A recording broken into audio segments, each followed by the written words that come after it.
એક નગરમાં એક બહુ પ્રભાવશાળી સંત રહેતા હતા. તેને રહેવા માટે અને તેમના શિષ્યોને રહેવા માટે એક આશ્રમ હતો. એક દિવસ રામુ નામનો વ્યક્તિ તેના આશ્રમમાં રહેવા માટે જાય છે.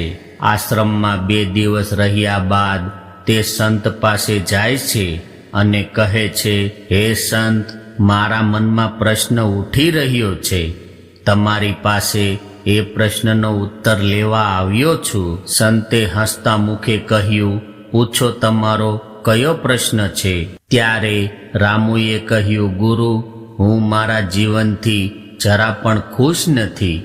દુઃખ અને મુસીબતના પર્વતો એ મારા જીવનને નરક બનાવી નાખ્યું છે અને જિંદગીમાં કંઈ પણ સારું નથી ચાલી રહ્યું. હું જાણવા માંગુ છું કે મારી સાથે આવું કેમ થઈ રહ્યું છે? ત્યારે તે વિદ્વાન સંતે કહ્યું, પહેલા તમે બતાવો કે તમારા આ દુઃખનું કારણ કયું છે.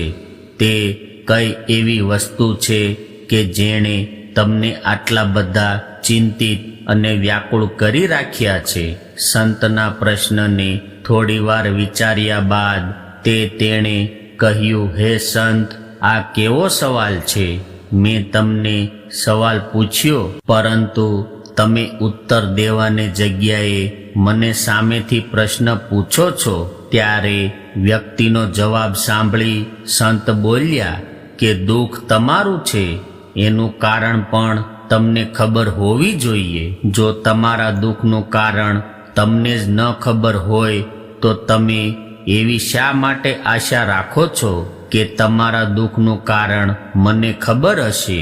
ત્યારે રામુએ કહ્યું, હે સંત, તમને બધા મહાન કહે છે અને તમે પ્રભાવશાળી પણ છો. તમે બધું જાણો છો. તમે વ્યક્તિના મનને વાંચી લો છો. તો પછી તમને મારા દુઃખનું કારણ ખબર તો હશે જ. તે સંત થોડા એવા હસ્યા અને કહ્યું, એ જ તે તમે સૌથી મોટી ભૂલ કરો છો અને સમજો છો કે કોઈ આવશે અને તમારી બધી સમસ્યાઓથી છુટકારો અપાવી દેશે. એવું કદી નથી થવાનું. જો તમારી પરેશાનીઓથી કોઈ છુટકારો અપાવી દેશે તો એ તમે ખુદ છો. તમને એવું લાગે છે કે મેં મહાત્મને પ્રાપ્ત કરી લીધું છે, તો શું હું બધાના દુઃખનું નિવારણ કરી શકું? ના, હું તમારી જેમ જ છું, પરંતુ ફરક એ જ છે કે હવે મારી અંદર કોઈ પણ પ્રકારનો તણાવ નથી રહ્યો. એ છે કે તમારી અંદર કોઈ પણ પ્રકારનો તણાવ નહીં રહે તે દિવસથી જ તમારી કોઈ સંત પાસે જવાની જરૂરત નહીં પડે. સંતે રામને કહ્યું, શું તમે કદી પુષ્પને જોયું છે? ત્યારે તે સાંભળીને રામુ આશ્ચર્યચકિત થઈને બોલ્યો, પુષ્પ તો એક બહુ સાધારણ વસ્તુ છે, તે તો મેં જોયેલું છે. ત્યારે સંતે કહ્યું કે તે સવારમાં એક કળી માત્ર હોય છે અને દિવસ જેમ શરૂ થાય છે તેમ તે ખીલતું જાય છે અને એક પુષ્પ બને છે અને સાંજ થતા થતા મુરઝાઈ જાય છે. જો પુષ્પ એવું વિચારતું રહે કે તેને દિવસે ખીલ્યા બાદ સાંજ પડતા મુરઝાવાનું છે તો તે કદી ખીલશે જ નહીં. જો તમે બધા સમયે તમારા દુઃખો વિશે જ વિચાર્યા કરશો તો તમે કદી ખુશ નહીં થાવ. જો તમે ધ્યાનથી જુઓ તો તમને ખબર પડશે કે તમારા જીવનમાં એવી ઘણી વસ્તુઓ છે જે સમજીને તમે ખુશ થઈ શકશો અને તમારું જીવન ખુશખુશાલ થઈ શકે છે. તે માટે હું તમને કહેવા માંગુ છું કે તમે તમારા જીવનના દુઃખોને ના જુઓ, પરંતુ જે તમારી પાસે છે તેમાં સુખ પ્રાપ્ત કરીને જુઓ. જો તમને તમારા જીવનમાં સુખ જોઈએ છે તો આ નિયમનો પાલન કરવો જ પડે છે. જીવનની સારી અને સકારાત્મક વસ્તુ પર ધ્યાન દેવું જ પડે છે. હું તમને તે રસ્તો બતાવી શકું છું અને તે રસ્તા ઉપર ચાલતા બતાવી શકું છું, પરંતુ એ રસ્તા ઉપર તમારે જ ચાલવાનું છે. તે વાત સાંભળીને રામુ બોલ્યો, હે સંત, મને એ નથી ખબર પડતી કે મારા જીવનના દુઃખોનું નિવારણ શું એક વાત થઈ શકે છે. ત્યારબાદ સંતે વિચાર્યું અને કહ્યું, માની લો કોઈ ભવિષ્ય બતાવવા વાળો વ્યક્તિ તમારું ભવિષ્ય બતાવે કે આજ સાંજ સુધીમાં તમારું મૃત્યુ નિશ્ચિત છે, તો શું તમે તે વાતોની ચિંતા કરશો જે તમે અત્યારે કરી રહ્યા હતા? અને એવી સમસ્યાઓ યાદ પણ નહીં આવે જે માટે તમે અત્યારે ચિંતા થઈ રહ્યા છો, કેમ કે એ સમયે તમે જીવનની તે સચ્ચાઈને વિચારી રહ્યા હશો જેને લોકો મૃત્યુ કહે છે. અચાનક તમને અભાવ લાગશે કે તમે જે નાની નાની વાતોને સમસ્યાઓ કહીને ચિંતામાં રહ્યા હતા તે સમસ્યા નથી. ત્યારે તમને લાગશે કે ચિંતા કરવાનું વ્યર્થ છે. તેવા સમયે તમને જે તમે ચિંતા ન બોલવાનું બોલ્યા અને દુઃખી વ્યવહારો કર્યા હોય તેવું બધું તમે ભૂલી જાઓ છો. લોકો કહે તો છે, પરંતુ તેઓ અંદરથી સ્વીકારતા નથી કે તેમને પણ એક દિવસ આ દુનિયાને છોડીને જવાનું છે. તેઓની ઈચ્છાઓ એટલી મજબૂત હોય છે કે તેઓ તેમને અમર માની લે છે. ખુશી અને દુઃખ સ્થાયી નથી હોતા, તે આપણા કર્મો અને વિચારોને આધારે જન્મે છે. રામુ જે સંતની વાતો ધ્યાનથી સાંભળી રહ્યો હતો ત્યારે તેને વિચાર આવ્યો અને તેણે કહ્યું, હે સંત, તમારું કહેવાનું એવું છે કે હું હંમેશા એવું વિચારતો રહું કે હું હંમેશા મરવાનો જ છું, તો એ શું મારી પરેશાનીઓને દૂર કરી દેશે? ત્યારે સંતે કહ્યું, એવું કદી ન વિચારતા, પરંતુ તમારે એ સ્વીકાર કરી લેવાનું છે કે તમારી ઉપસ્થિતિ આ દુનિયામાં નિશ્ચિત જ છે અને તમે જ્યાં સુધી અહીંયા છો તે સમય દરમિયાન ખુશી જીવન જીવવાનું છે. અને જે વસ્તુઓ તમારા જીવનમાં સારી થઈ રહી છે, જે તમને સુખ આપી રહી છે, તેની સાથે જીવો. એ તમને અંદરથી ખુશી અને શાંતિ આપશે. તમારા મગજને શાંત કરો, જે તમારી અંદરની પરેશાનીઓથી છુટકારો અપાવશે. મનુષ્યના જીવનના વધારે પડતા દુઃખો અને સમસ્યાઓ તેની ઈચ્છાઓથી જન્મ લે છે. એ માટે તમારા મનને નિયંત્રણ કરો. જો તમે તમારા મગજને એક છોકરાના મગજ જેટલા સમજાવીને રાખી શકો છો તો તમને આંતરિક શાંતિનો અનુભવ થશે. ત્યારે રામુએ કહ્યું, સંત, તમે મનના નિયંત્રણની વાત કરી, પરંતુ આ વાત ચંચળ મનને નિયંત્રણ કેવી રીતે કરી શકીએ? ત્યારે સંતે કહ્યું, તમારે સૌથી પહેલા સુખ અને દુઃખના વચ્ચેના અંતરને સમજવું જરૂરી છે. તમારે પહેલા એ જાણવું જરૂરી છે કે તમારી માટે સુખ અને દુઃખ કેટલું જરૂરી છે.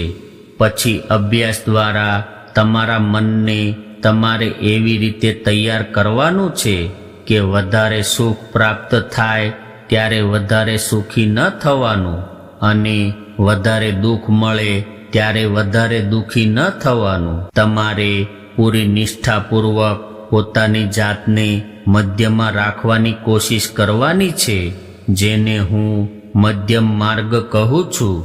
જો તમે તમારા જીવનને સારી રીતે પારખો અને દુઃખ કેવા છે તેના વિશે જાણો તો તમને અંતમાં એક જ જવાબ મળે છે કે તમે તે દુઃખોનું કારણ તમે ખુદ જ છો. તેની પાછળ તમારી ઈચ્છા, તમારી ચાહત, તમારી કામના વગેરે તમારા દુઃખોના મુખ્ય કારણ છે.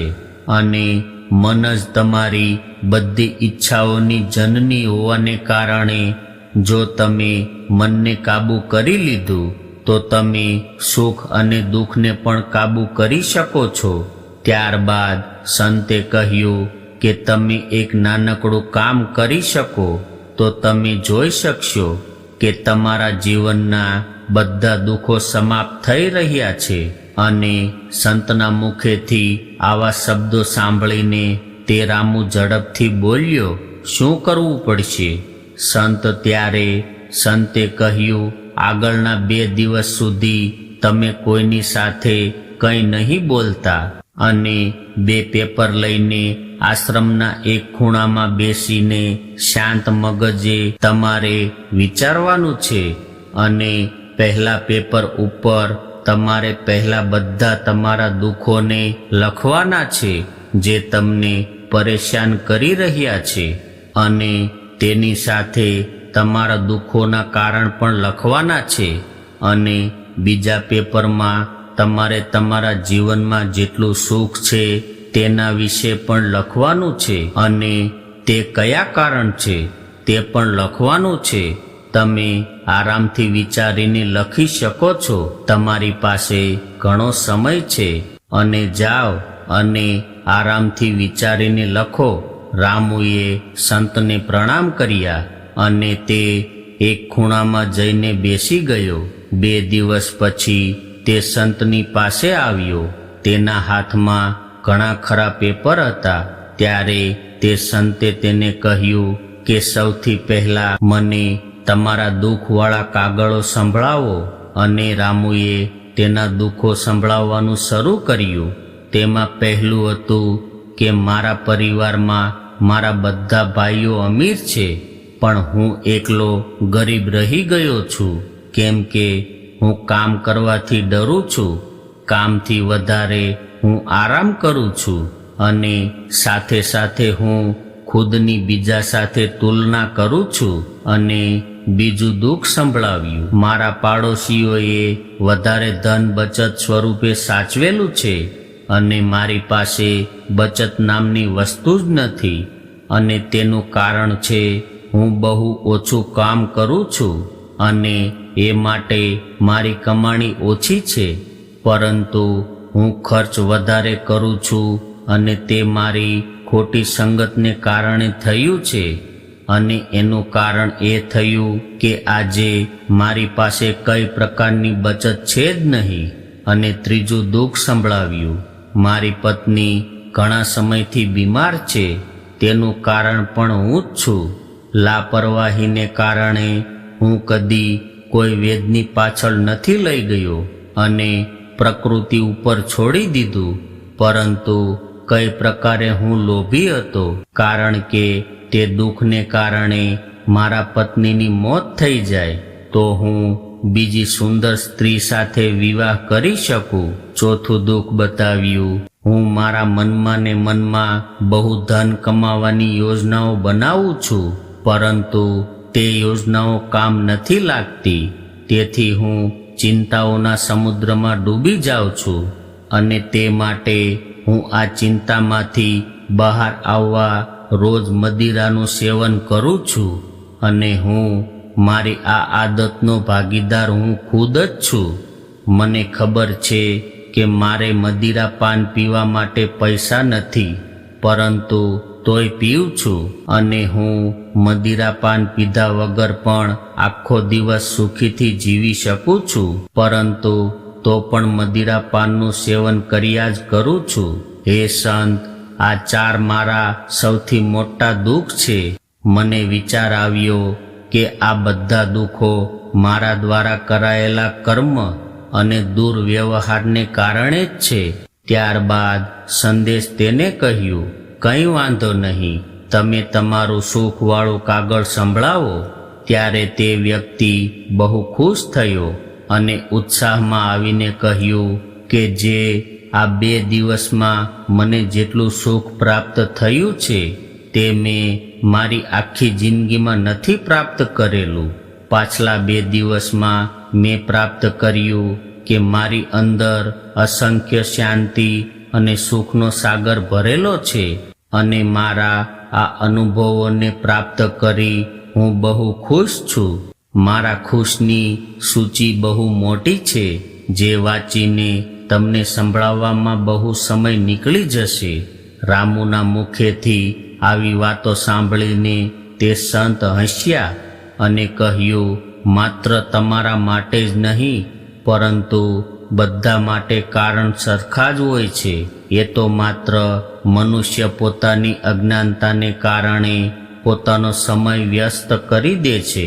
જે દુઃખની ગણતરી કરવામાં જિંદગી પસાર કરી દે છે, પરંતુ આપણું જીવન સુખ શાંતિને પ્રાપ્ત કરવાનો ખજાનો છે.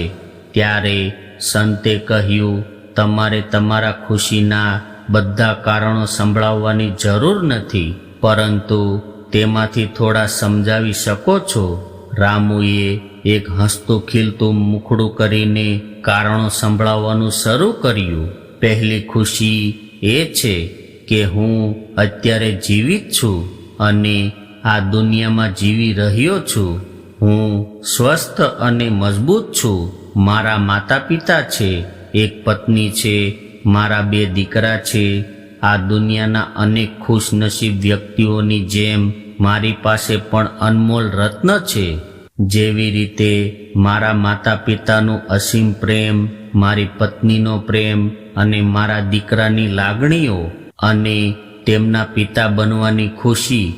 અને આગલું કારણ એ છે કે હું કામ કરી શકું છું, કેમ કે હું સ્વસ્થ અને તન મનથી સુંદર છું અને હું ખુદની મહેનતથી કામ કરી શકું છું અને આડોશ પાડોશ અને મારા ભાઈઓની તુલના કર્યા વગર પણ હું કાર્ય કરી શકું છું. અને સૌથી મોટી અને સૌથી મહાન ખુશી એ છે કે મેં તમારી જેવા મહાત્મા સંતના ચરણોમાં જગ્યા પ્રાપ્ત કરી લીધી છે. હું જ્યાં સુધી જીવીશ ત્યાં સુધી હું યાદ રાખીશ કે આપણા જીવનમાં આપણી ઈચ્છાઓ અને લગાવ જ સૌથી મોટા દુઃખ હોય છે. અને ત્યાં સુધી મગજ પર કાબુ અને પોતાના પર નિયંત્રણ રાખવાનું કામયાબ કરીશ.